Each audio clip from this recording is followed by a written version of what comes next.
শুভ সকাল বন্ধুরা, তোমরা সবাই কেমন আছো? আশা করি তোমরা সবাই ভালো আছো, আমিও ভালো আছি। তো চন্দনা ব্লগ কিন্তু তোমাদের সবাইকে স্বাগত। তো সকাল অলরেডি হয়ে গেছে, এখন আমি বিছানা তুলবো, মশারিটা খুলবো। আর বিছানার নিচে আমার বর এখানে নিচে শুয়ে, সেখানে আমি বিছানাটাও তুলে মানে রেডি করবো ঘরটার ঝাড় দিয়ে। আর এই যে আমার পোলাও আজকে উঠে পড়েছে সকাল সকাল।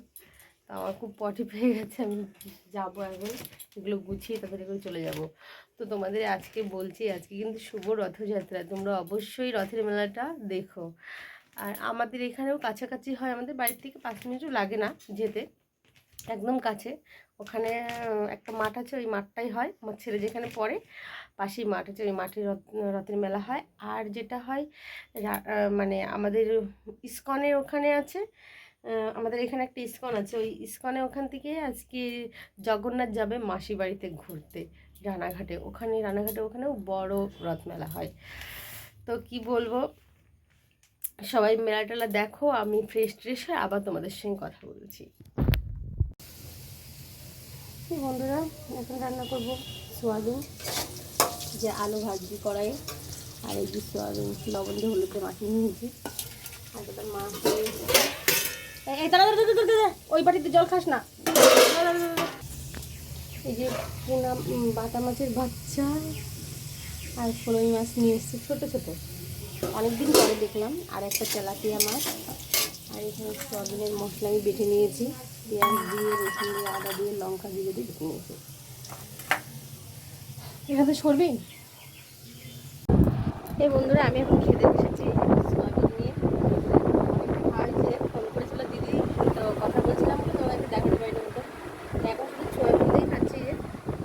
আর মাছের করেছি, শস্য বাটা করেছি, মাছের শস্য বাটা খাবো আর একটু ছোট। আর আমার বরকে একদিন প্রসাদ দিয়ে গেছিলো, সেই প্রসাদ একটু অনেক খেয়েছে। আর আমার ছেলে খাচ্ছে যে লাড্ডু, আজকে রথযাত্রা না, প্রসাদ সব কিছু করে যায়, প্রসাদ দিয়ে গেছে।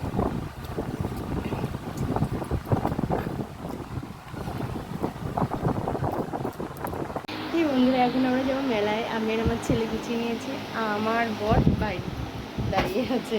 তো মেলা থেকে আবার তোমাদের সঙ্গে দেখা হচ্ছে। যেরকম করে আমি করে সেজে নিয়েছি। তো বন্ধুরা, আমরা ফাইনালি মেলাতে চলে এসেছি। ঘটনা ঘটছে যে আমার বরের সঙ্গে এসেও আমার বিপদে পড়ে গেছে, কি বলবো। এই যে এটা হলো রথযাত্রা, দেখো এটা হলো রথ, ওই যে উপরে জগন্নাথ। আর ওখানে আমার ছেলে এই মিকি মাউস যে খেলছে, আর একটা কি বলে জাম্প করে, সেগুলো আগে উঠেছে, তারপর ওটাই পরে উঠবে।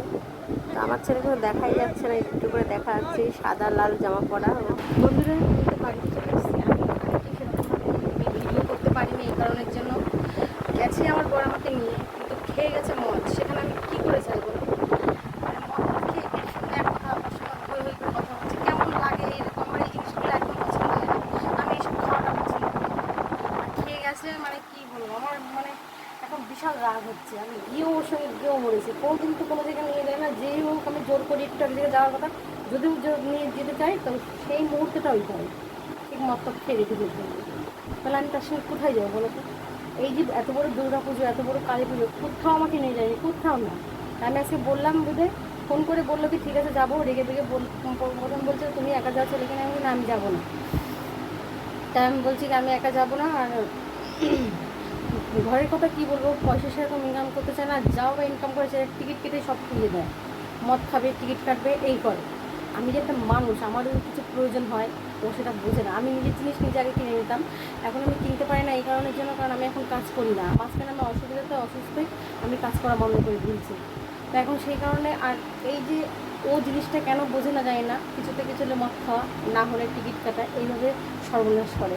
আজকে যে মদটা ফোন করলাম, আমি জানি যে ভালো মানুষ হয়তো আমাকে নিয়ে যাবে, আমি রেডি হয়ে ভাবলাম বরের সঙ্গে মেলায় যাবো। তো বর আমাকে 150 টাকা দিয়ে বলছে কি যাও ছেলেকে নিয়ে মেলায়। এবার আমার ছেলের বায়না করে, আমি বললাম তুমি আর আমি একসঙ্গে যাবো ছেলেকে নিয়ে। বলছে না আমি যাবো না, গালাগালি দিয়ে বাড়ি থেকে চলে গেল।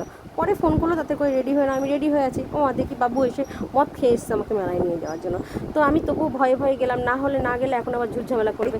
তো গেলাম, ওখানে গিয়ে ওর সঙ্গে এক কথা, ওখানে এক সঙ্গে আমার তো ভয়েই শুরু হয়ে গেছে। আমি বললাম কি তুমি বাড়িতে চলো, আমার আর ভালো লাগছে না মেলায়। তো বাড়িতে নিয়ে চলে আসলাম ওই কারণের জন্য। সেখানে ছেলেকে একটু মজা দেওয়ালো, সেই কি বলে সেই জাম্পিং নাকি সেটাতে উঠেছিল আমার ছেলে। আর তারপর বাড়িতে এসেছিলাম, এসে জামা টামা খুলে আবার চলে গেছে গামছা পরে বাজারে ঘুরছে।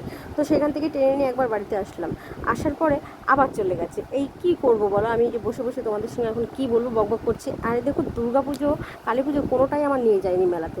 আমি বললাম এই মেলাটা সুস্থ স্বাভাবিক যাবো, তাও এরকম। তো আজকের ব্লগটা এটুকুই, দেখি আমার স্বামী কোথায় আছে।